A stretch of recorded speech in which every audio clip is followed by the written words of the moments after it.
nggak segini. Bang, agak ini masuk dikit bang, atas dikit abang. Naik satu lagi bang. Tinggian.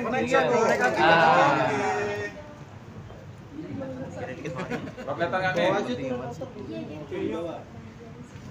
Geser dikit.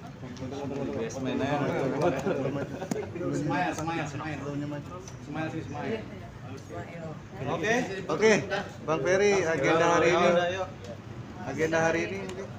Baik, terima kasih kawan-kawan media. Hari ini hadir kami pada kesempatan hari ini menindaklanjuti terkait laporan kami yang kemarin, di mana ada laporan yang masih dalam proses hukum di wilayah hukum Polda Metro Jaya, khususnya di Segel, yang mana terkait adanya ujaran kebencian, penistaan agama, ya, dalam hal diduga telah melakukan tindak pidana,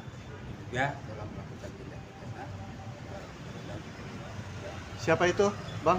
Itu berinisial AE dan salah satu prokes dokter, ya, dokter R inisialnya.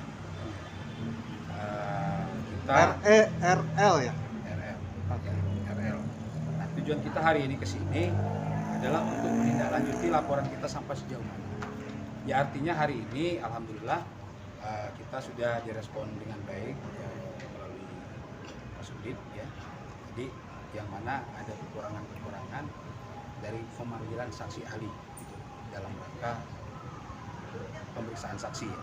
Artinya segala bukti sesuai dengan 184 KUHP sudah memenuhi, ya, adanya saksi, adanya alat bukti, adanya rekam jejak digital, percakapan yang mengatakan bahwa ayat-ayat itu disandingkan dengan simsalabim dengan menyatakan kun fayakun. Artinya di sini kami sebagai umat yang beragama, jadi kami sangat keberatan terkait soal itu. Mungkin akan dilanjutkan oleh Diduga ayat-ayat ini sebagai mantra gitu ya? sebagai mantra.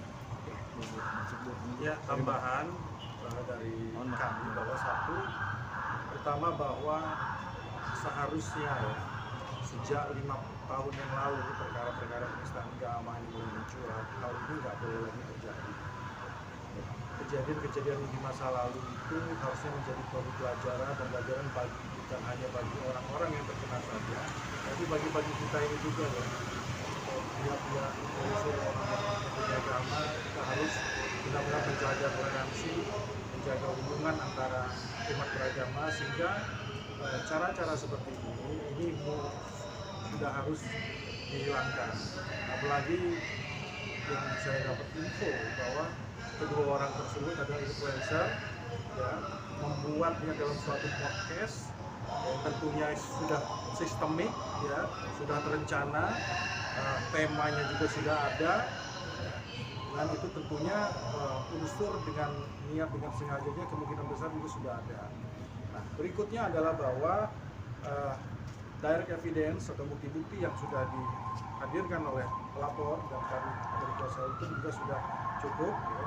Bukti-bukti fisik berupa rekaman dan juga keterangan saksi, ya, keterangan pelapor, dan tinggal satu lagi mungkin step terakhir atau dari keterangan ahli untuk menentukan arah daripada penyidikan ini masuk atau tidaknya perkara ini ke dalam suatu tindak pidana. Nah, yang pasti bahwa dugaan perbuatannya dulu sudah ada, itu dulu. Jadi pembuktian dalam pidana itu ada 2 step yang harus tahap. Itu apakah ada perbuatannya, kedua apakah perbuatannya itu masuk pada unsur pidana atau tidak. Nah, di step pertama sudah masuk, perbuatannya itu bisa kita buktikan itu ada, ya, tinggal kita masuk ke step kedua bahwa perbuatan ini akan kita challenge untuk masuk ke dalam suatu perbuatan unsur tindak pidana. Kasusnya sudah penyelidikan atau masih tahap lidik? Sidik atau masih penyelidikan? Ya, artinya kasusnya masih dalam proses penyelidikan, ya. Nanti kalau udah penyelidikan kan naik kita akan penyelidikan kan, seperti itu. Artinya dengan adanya seperti yang disampaikan oleh rekan kami Pak Hendarsan tadi itu sudah sangat jelas sekali, artinya perkara ini dari awal, dari bukti awal kan 2 alat bukti seperti disampaikan tadi itu sudah mengarah, sudah ada perbuatan. Nah, untuk menguatkan dari laporan kami, ya, artinya harus ada ahli. Ahli inilah yang akan nanti menyimpulkan ini apakah menjadi pidana atau tidak dalam gelar perkaranya dari pihak cyber seperti itu. Jadi di prakteknya teman-teman, proses lidik yang proses berkutatnya dialektika masalah proses perkara ini adalah dilidik sebenarnya. Lalu ketika sudah lidik sudah cukup, bukti segala macam naik ke sidik itu cuma tinggal mengulang saja apa yang sudah terjadi di dalam proses lidik kan gitu kan. Para saksi-saksi pelapor dipanggil, saksi-saksi dipanggil, ahli kembali dipanggil untuk mengkomplitkan proses dari lidik ke sidik tadi. Jadi sebenarnya ya berkutatnya di sini, lidik dulu. Kalau sudah naik ke sidik itu udah tinggal menentukan siapa tersangkanya saja seperti itu. Tapi dapat info sudah dapat info terkait yang dilaporkan ini atau terlapor sendiri sudah diperiksa? Mungkin pelapor aja ya, pelapor ya Pak Heranto ya. Ini sebenarnya perkara ini kalau menurut saya ini cukup lambat juga ini. Iya. Ya, dari tanggal berapa ini? 6 April 2023. Jadi kalau saya sebagai pelapor ya mudah-mudahan ya dalam waktu dekat ini kalau perlu besok atau lusa lah itu saksi ahlinya dimintai keterangan agar ada kepastian, karena ini kan bukan hanya perkara pidana ya, tapi menyangkut juga masalah agama, agar ada kepastian nih bahwa perkara ini masuk nggak sih unsurnya. Kalau memang nggak masuk ya di SP3, biar saya juga bisa mempelajari lagi nih tentang tentang kun payakun ini tadi kan. Nah, saya meyakini bahwa kenapa saya jadi pelapor, karena saya meyakini bahwa kun payakun ini disandingkan dengan simsalabim ini ada masalah. Saya meyakini seperti itu. Nah, makanya segera penyidik Polda Metro meminta keterangan ahli agar kami juga saya termasuk sebagai pelapor bisa lega juga gitu, ada kepastian lah. Nah, apalagi ini sekarang kan Dr. Richard Lee-nya sama Arif Edison ini kan belum dipanggil nih. Nah, ahli dipanggil, baru mereka dipanggil nanti. Saksi-saksi kita udah ya? Ya, saksi-saksi udah semua. Mudah-mudahan Polda Metro cepatlah manggil menambah keterangan dari ahli. Bang, kalau dari mengingat kasusku dulu ya, kan saat ini juga aku jadi kuasa hukum dari pelapor. Dulu pengalaman aku juga yang namanya kasus ITE itu kan benar-benar apalagi ini kan tentang agama ya. Dulu tentang personal orang aja, dulu kasus aku diperlakukan yang benar-benar terlalu ekstrim kalau menurut aku, karena dulu Gali sendiri habis di BAP langsung dijemput paksa detik itu juga gitu. Jadi sampai segitunya hanya karena konten waktu itu ikan asin di podcast gitu. Nah, sementara ini kan bicara tentang agama. Jadi kita sebagai kuasa hukum juga meminta dari Kapolda Metro juga untuk cepat ya, untuk sejak kasus ini benar-benar diperhatikan, jadi atensi, karena cukup lama dan menyangkut agama dan masyarakat banyak gitu. Jadi kita butuh kepastian hukum, karena jangan dibeda-bedakan. Dulu kok giliran kasus ikan asin mungkin karena lawyernya hebat jadi rame ya. Kalau ini kan walaupun kita juga melapor, tapi kan benar-benar penistaan agama sih gitu, diduganya seperti itu. Jadi kita memohon segera cepat diproses biar langsung dipanggil saksi ahli. Terlapor mau ada komunikasi dengan abang atau mungkin? Kalau terlapor nanti tunggu panggilan dari Udah ada komunikasi dengan dirinya? Ya, Kalau ada komunikasi? kalau kita nggak ada komunikasi. ngapain juga Mungkin dia minta maaf gimana? Nah, itu betul. Dan sampai saat ini yang kita sayangkan adalah dari mereka belum ada untuk kata-kata permintaan maaf. Padahal sebetulnya kan minimal ada rasa lah ya kan, tapi ini dibiarkan saja seperti angin aja. Nah, mungkin itu juga kita kecewa ya, sebagai agama orang Islam juga kita ngerasa kok kayak dipermainkan. Nah, makanya kita butuh kepastian hukum saat ini. Kita datang untuk mengetahui perkembangan sampai di mana proses penyidikan ini. Bisa dibilang tidak ada ikat baik dari si RL ini ya? Iya, kita bisa bilang seperti itu. Belum ada rasa untuk meminta maaf. Mas Ferry boleh tambahin, Mas Ya, Ferry? Kalau saya melihatnya dari sisi masyarakat umum ya, mewakili masyarakat.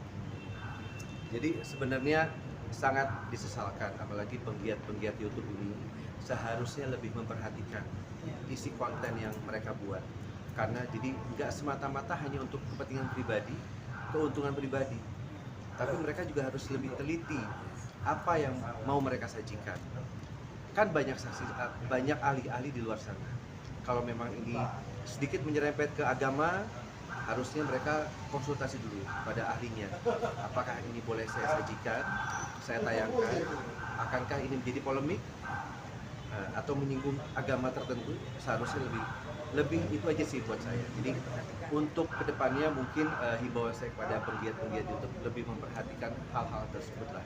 Kan sebelum ditayangkan ada editing. Nah pada saat udah jadi konten itu kan bisa disajikan kepada yang ahli-ahlinya. Apakah ini layak untuk saya pertontonkan kepada halayak? Bang, tapi konten masih ada nggak maupun dari Ya artinya gini, artinya kita tidak ada toleransi bagi penista agama, itu intinya.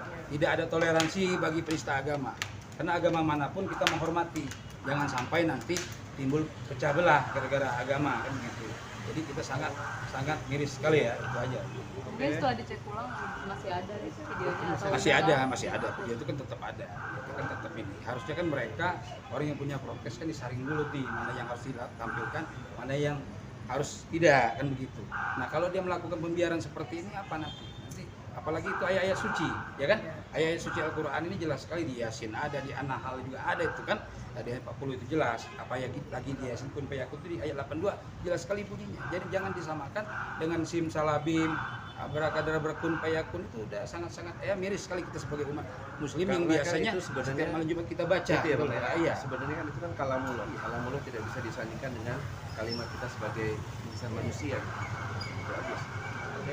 Boleh lihat itu yang dibawa apa? Ya, ini pertama tadi surat kuasa ya, surat kuasa kita menghadap ya. Ini surat kuasa dari Pak Herwanto ya sebagai Angkat lagi, angkat. Angkat aja bang. Foto-foto di sini.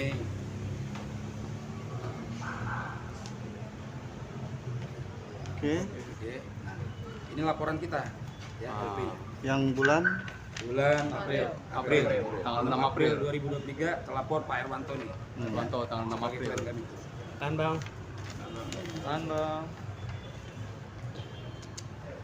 Oke. Belum bang. Bang. Pasal yang ditujukan apa bisa dibilang di Perubahan atas Undang-Undang Nomor 11 Tahun 2008 tentang ITE ya. Yang jelas kalau untuk pidananya itu di pasal KUHP-nya 156-nya ya. Itu aja sih. Ancaman hukuman? Kalau ancamannya itu ya, tahunan ya. Siap-siap aja nanti tergantung penyidiknya, tergantung jaksanya menuntut berapa kan. Yang dilaporkan berapa orang? Yang dilaporkan 2 orang. Siapa aja, Bang? Tadi si AE dan dokter RL. Jadi kita tidak menyebutkan nama langsung. Sip. Jaga kode etik. Terima kasih.